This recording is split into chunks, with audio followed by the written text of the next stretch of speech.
근데 이거를 모노 브릿지로 하고 하면 안 되고 인템프니까 브릿지 모드. 그래 브릿지 모드로 하고 유저 입장에서 이번 시간은 활용편이 될 것 같아요. 제가 궁금한 거는 터미널의 AP 이렇게 로켓도 그렇고 예. 나눠진 것들이 있어요. 예.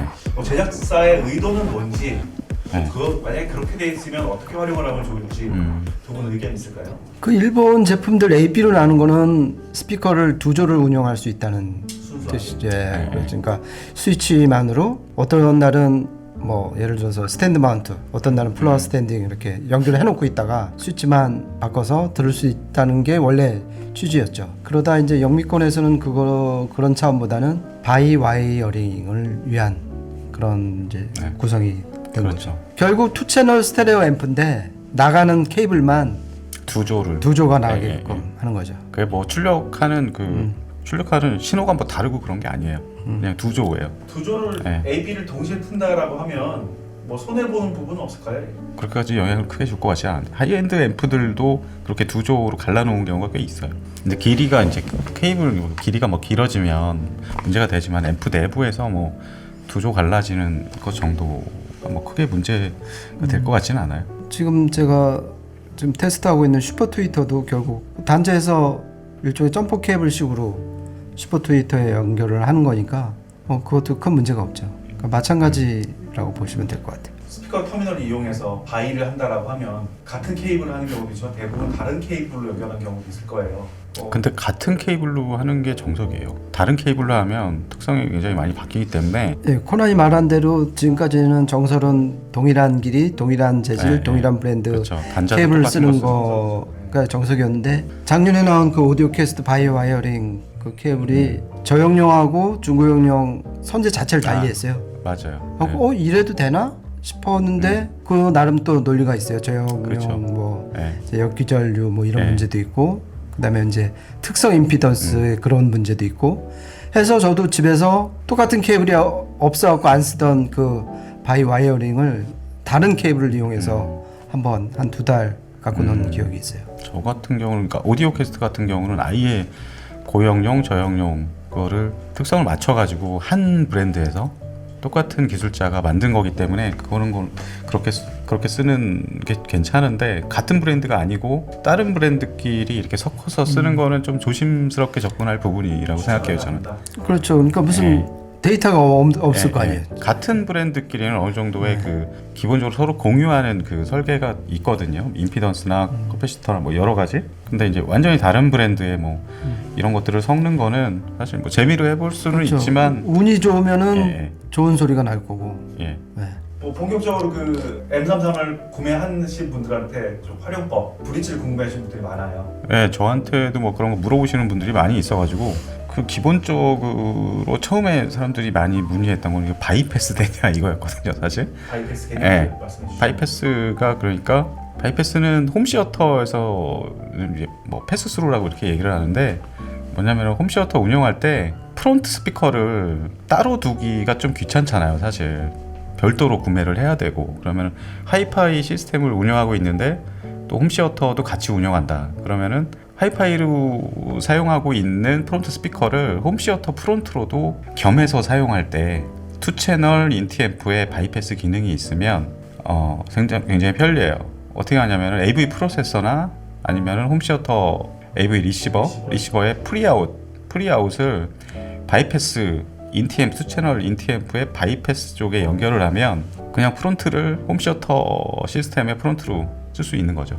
홈시어터용 프론트 스피커를 따로 살 필요가 없어지는 거예요. 그래서 프리앰프나 인티앰프 중에 바이패스 입력이 따로 있는 경우가 많아요. 바이패스라는 건 뭐냐면 프리나 뭐 소스나 뭐 이런 쪽을 거치지 않고 바로 파워 쪽으로 신호를 주는 거거든요. 그러니까 인티앰프 M33 같은 경우는 파워업으로 바로 신호가 들어가요. AV 리시버에서 프리아웃을 통해서 연결하면 뭐 그렇게 되는 건데 M33에 근데 바이패스 기능이 없어요. 그 전작은 있었거든요. M32, 32라는 모델에서 있었는데 이게 혹시 뭐 펌웨어 업데이트나 이런 걸로 혹시 지원을 해주지 않을까? 약간 그런 생각이 드는데 이게 가능할런지는 모르겠고 이제 그 다음에 질문을 많이 받은 게 이제 후면에 보면 브릿지 모드 그리고 결선 방식. 근데 이거는 저도 처음에 보고 좀 의아했어요. 인티앰프의 브릿지 기능이 왜 있을까? 대부분 파워앰프에서나 그런 것들이 많이 있는데 인티앰프에서 이런 기능이 있는 경우는 잘 없거든요. 그래서 좀 살펴봤더니 나드의 하위 모델이 있어요. 그 C368이라는 인티앰프 있고 C268이라는 파워앰프가 있는데 C298. 아니요, 퓨리파이 말고 그 이전에 나왔던 퓨리파이 말고 이전에 예. 나왔던 C368이라는 인티앰프와 C268이라는 파워앰프를 모노브릿지 하는 그 가이드라인이 해외 자료 찾아보니까 나와 있더라고요. 그래서 어떻게 하냐면은 인티앰프의 한쪽 출력을 프리아웃 중에 한쪽 출력을 파워앰프에 연결을 해요. 그리고 각각의 이제 모노브릿지 하면은 그 뒤에 이제 결선 방식이 있거든요. 거기에 각각의 스피커를 연결하는 거예요. 그러니까 이 경우는 어떻게 되냐면은 제가 말씀드린 C368하고 C268은 파워부가 동일해요. 설계가 완전히 동일하고 출력도 동일하고요. 그렇기 때문에 가능한 거고 M33도 제가 유추해 보기에는 이 전작인 M32도 M22이라는 파워앰프가 나왔었거든요. 그 M32에 똑같은 그 파워앰프를 별도로 이제 독립시킨. 그래서 M33도 나오면 가칭 M3이라는 별도의 파워앰프가 나오지 않을까. 그러면 C368이랑 C268처럼 인티앰프와 파워앰프 조합을 통해서 브릿지 모드로 구동할 수 있지 않을까. 제 생각은 그래요. 예. 그럼 결론적으로 어떤 장점이 있을까요? 출력이라든가 이런 걸좀 일단 이게 뭐 파워앰프 모노 브릿지 하는 거랑 똑같아요. 사실 그 모노 브릿지를 하면은 스테레오 파워가 뭐 만약에 200W다 그러면은 4배 출력이 4배로 증가하거든요. 그 이론적으로는 800W가 되면 가장 좋은데 이상적인데 M33 같은 경우 모노 브릿지 하면 700W 정도가 나온다고 그래요. 그럼 스피커 제어력이 엄청 좋아지죠. 근데 실제로 이제 그거를 해 보려면 이제 별도의 이제 M33이랑 똑같은 파워가 하나 나와야 되는데 M33을 예. 두 개를 구매할 필요는 없다는 얘기인 거죠. 그거는 좀 너무 낭비죠. 사실 M33의 파워부도 중요하지만 이게 소스부 이쪽 굉장히 중요한데 그쪽을 낭비하는 게 되니까. 그렇죠. 소스부하고 프리앰프부 다 낭비하는 거니까. 예. 그러니까 그러니까 브릿지로 하려면은 지금 코난이 말한 것처럼 가칭 M32 즉 예. 퓨리파이 아이겐탁트 예. 그것도 8옴에서 200W를 내는 클래스 D 파워앰프가 반드시 나와야지 M33과 브릿지로 연결해서 예. 지금 말한 대로 8옴에서 700W가 나올 수가 있게 되는 거죠. 네. 여기서 만약에 증폭 방식이 다르거나 출력이 예를 들어서 뭐 180W거나 그러면은 엄밀하게 지금 네. 좌우 브릿지가 안 되는 거죠. 좌우 출력이 다른데. 시소가 완전 기울어지니까 네. 우리 또 오디오 애호가들이 그런 대충을 또 싫어하잖아요. 제 생각에 지금의 M33도 참 출력이라든가 이런 제어력이 충분하다고 생각하는데 어느 정도 스피커라면 이런 모노 브릿지를 이용해야 되지 않나? 뭐 예를 좀 들을 수 있을까요? 기본적으로 나드 매뉴얼을 이렇게 자세히 읽어보면 일단 8옴 미만 스피커는 사용하지 말라 이렇게 얘기를 하더라고요. 모노 브릿지 할 경우에 이제 앰프에 좀 많이 무리가 갈 수 있어서 그러니까 뭐 4옴이나 뭐 6옴이나 이런 스피커는 피해야 되고 조금 요즘에 나오는 하이엔드 스피커들 중에서 좀 능률이 좀 떨어지는 뭐 그런 제품들 여러 가지 좀 생각해 볼 그렇죠. 수 있을 것 같아요, 사실. 그러니까 이게 지금 브릿지로 하면은 출력이 그러니까 전압이 2배가 되거든요. 2배가 되고 이에 따라서 전류도 2배로 늘어나고 그러면은 이 앰프 입장에서 보면은 전류가 2배로 늘어났다 그러면 8옴 스피커에서 갑자기 4옴 스피커로 물리게 된 그런 효과거든요. 앰프 입장에서 보면 8옴에서 예를 들어서 100W짜리 앰프도 스피커가 4옴으로 떨어지면 거의 200W까지 전류를 뿜어내거든요. 그런데 만약에 4옴 스피커에 브릿지 모드로 연결을 하면 이번에는 2옴으로 떨어진다는 얘기예요. 그러면 2옴을 견딜 수 있는 앰프가 그렇게 많지 않거든요. 완전 하이엔드 전원부가 잘 설계된 파워 앰프 아니면. 그래서 지금 나드에서도 4옴 미만 스피커에는 브릿지 모드를 연결하지 말라는 얘기가 그래서 나온 것 같아요. 단점이 있는 것 같아요. 그런 단점들을 좀 말씀해 주시죠. 그렇죠. 그래서 브릿지 모드가 뭐 제가 실제로 뭐 스테레오 파워나 이런 것들을 뭐 2대 구해가지고 브릿지 모드로 구동하고 이러면 예전에 뭐 코드 앰프도 그렇게 해본 적이 있고 뭐 나드가 예전에 발매했던 앰프도 모노 브릿지로 뭐 사용해보고 그랬는데 항상 좋지는 않아요. 그래서 이거는 뭐 실제 하나 뭐 더 사가지고 테스트를 해보는 수밖에 없는데, 일단 제작 파워가 아직 안 나왔기 때문에 뭐 쉽게 뭐 속단하기는 힘들고요. 사실 이 퓨리파이 M33에 들어간 파워 증폭 모듈, 그 퓨리파이 모듈을 장착한 파워앰프가 하나 나왔어요. 근데 M 시리즈, 이 플래그십 시리즈가 아니라 그 하위 라인업인 C 시리즈로 나왔거든요. 이 C298이라고. 근데 그거는 이제 출력이 또 다르기 때문에 그거랑 매칭할 수는 없고, 조금 좀 기다려 보면 알 수 있을 것 같아요. 그러니까 스테레오 앰프를 브릿지로 연결한다는 거는 뭐냐면은 투 채널 앰프를 일반적으로는 각각의 앰프 정의상 신호가 나와서 한쪽 앰프를 울리는 게 이제 지금 그 앰프 구조인데, 브릿지로 하려면은 이 두 개의 앰프 한쪽을 여기상을 만드는 거예요. 뒤집어서 즉 플러스 신호가 가고 다른 쪽 앰프는 마이너스 신호가 가고, 그래서 예를 들어서 한 앰프가 플러스 10V에서 마이너스 10V를 오고 가는 앰프였으면 일반적인 스테레오 앰프에서는 피크 전압이 그냥 10V인데 브릿지로 연결된 경우에는 플러스 10하고 마이너스 10 사이니까 피크가 20V가 돼버리는 거예요. 2배로 늘어나는 거죠. 그러면 전압이 2배로 늘어나면 그러니까 V가 2배 늘어났으니까 2는 4, 그래서 이론적으로 P 즉 전력, 출력이 4배가 되는 거죠. 오음의 법칙을 이용한 그 공식으로 이론적으로 딱 4배가 나오게끔 돼 있는 거죠.